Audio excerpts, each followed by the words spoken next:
It looks like. So the first one is the Asuka Sherman M4A3E8. That was a really great kit to put together. The detail was good. The fit was really good. No fit issues whatsoever.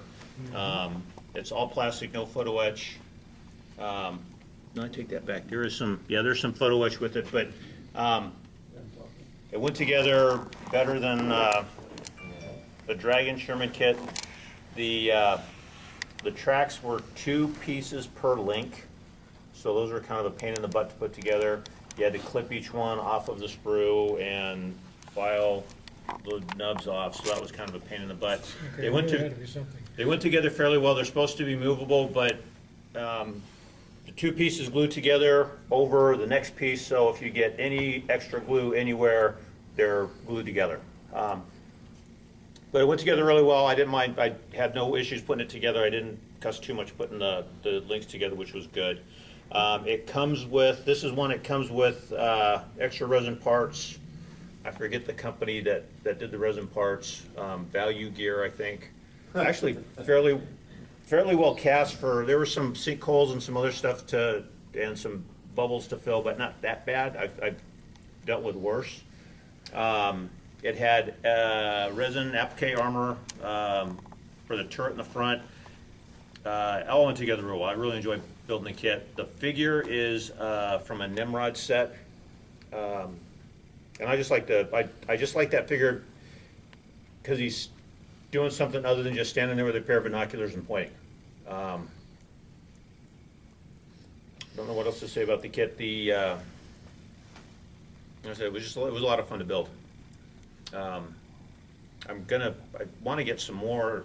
I've never built one by Asuka before. I never heard anything about it. Never read any reviews, but it went together really well. I'm going to try to get some more. You do know that Asuka is ex-Tasca?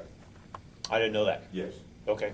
So if you know anything about Tasca kits, there's no difference. They have not, to this day, produced anything of their own. They're taking Tasca's old molds, Just doing like a put it in the Tower box. did. Rebox, mix and match to come up with different versions. Like how's the Alan Revell do?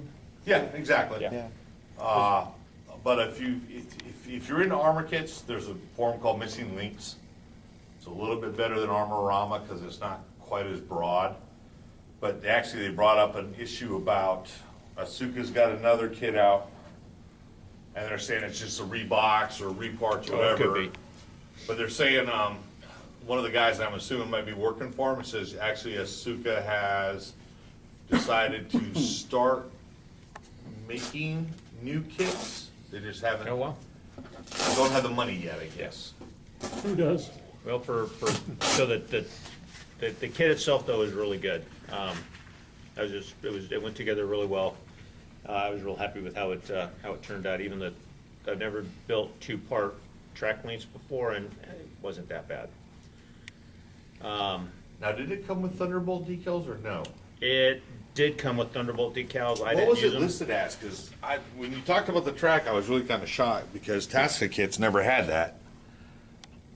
2-part kits. I mean, theirs are 2-part pieces of rubber track or whatever. I think there's an industry rule that says it can't be perfect. It has to be something you're gonna take them out. Well, no, that's the reason I wanted to look it up because Yeah. I didn't realize they made a Thunderbolt version before. Yeah, I didn't like the decals. The one thing I did like about the kit though is they tell you in the very beginning in the instructions, I guess the idler wheel on the back, they say it's adjustable, and they tell you don't glue it in until you get all the track links on so you're not screwed. Well, I missed that part.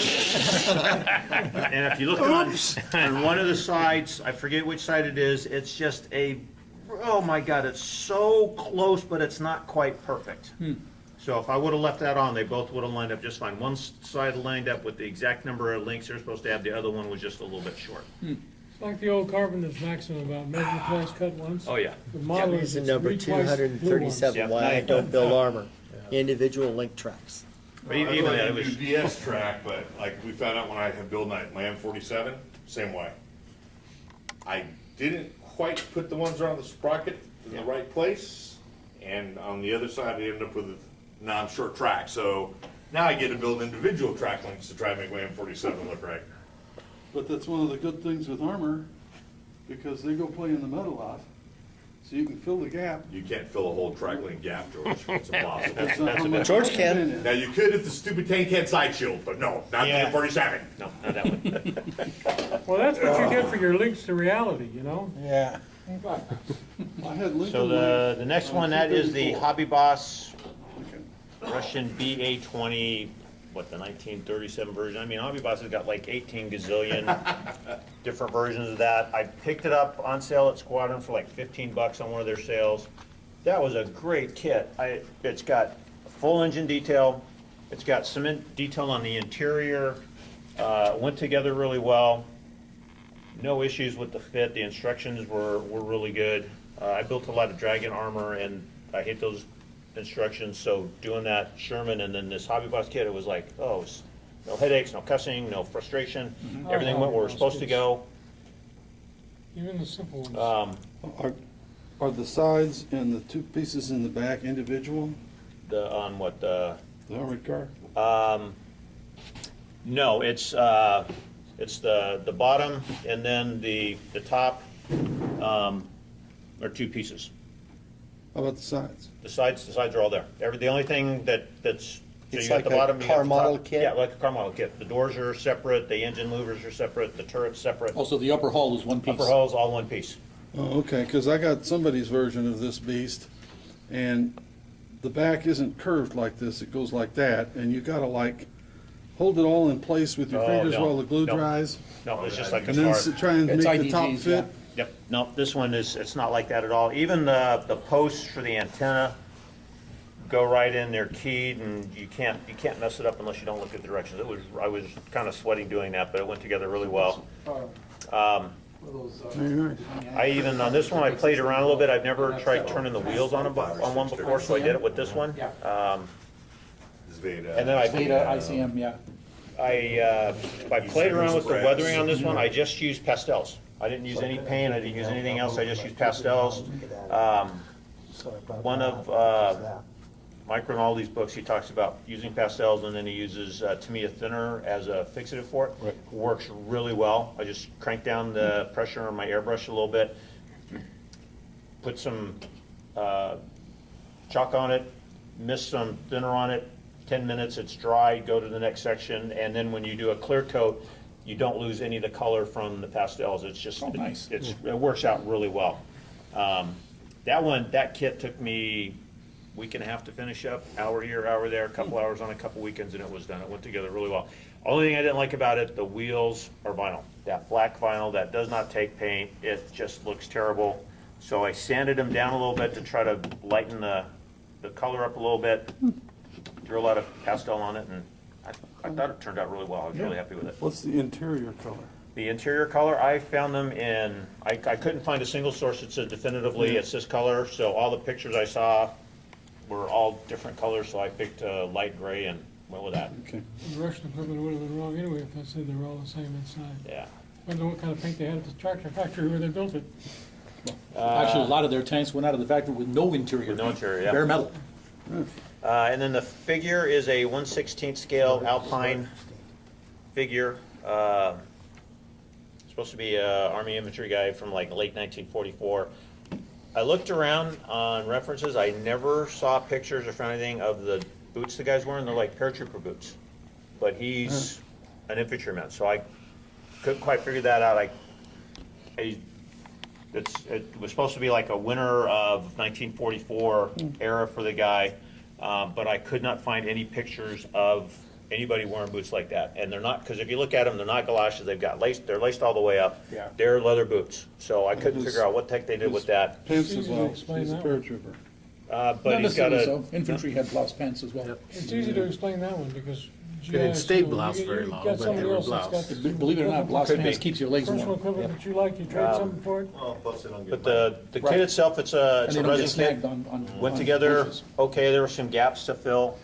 I painted it all with acrylics. I thought it turned out really well. The sling for the BAR is paper stiffened with some super glue and some wire. I've got a thing to build grab handles out of wire for tanks, and I just use that for the keepers and the slings. And then the base was from another figure that I didn't like how the figure turned out, so I took him off. Figured, hey, he's winter, I'll just throw some baking soda on there. That might look like snow, and There you go. voila, it was done. So I was pretty happy with how he turned out. Alpine kits, the figure kits are all right. The facial detail's pretty good. It's better than like Dragon and some of the other ones, but I like, there's some other company I like a little bit better, but it's not bad. It was a little pricier than some of the other 1/16 scale kits I've done. I think that one was like $59, $60. Wow. Wasn't too bad. I just wanted something other than a German figure, and there's some out there in 1/16 scale for Americans, but most of the companies seem to do Germans. That's it. They're prettier. What's that? Iron Cross here, Yeah. first, whatever, they're prettier. Variety. Oh, as well. yeah. I did a lecture demo some years ago on how to do snow, and one of them was baking soda. Baking soda? And Yeah. water. And it still looks like snow. But for like the first year, it smelled like somebody was cooking something foul. Now, Yeah. the other one I did was just plaster, and it sort of yellows. You put in the plaster, a little drops of water, it tends to yellow around the edges. Oh, yeah, But this- that I, But this baking So soda we park stuff. I just- costume in display. I sprayed, You put a dog in the diorama, and that'll explain the yellow I- snow. so That's the true. base was painted and I had some grass on it. I just sprayed it with a heavy coat of hairspray and Yeah. then sifted baking soda on through a flour sifter, did a couple coats of that. And I coated it around, but I took it to work to show some people, and none of the baking soda's fallen off. It's pretty good. So it set The other pretty thing well. is this, it's crushed marble that you can use. It's white and it's very, very fine sand. Sounds expensive. And it can go on as snow, and No. it doesn't color or discolor at all. Yeah, I was thinking Unless you cause I drop know red sometimes, wine you know, on it. snow, you get a little bit of a glint off of it, and I was thinking flour is too dark, but. Well, that's the advantage of the model railroader guys. They had like 16 different flavors of snow, from heavy wet to light fluffy, and everything in between. And snow generally has some sparklies in it. Yeah, Which that crushed marble stuff gives you sparkles. gives us sparklies.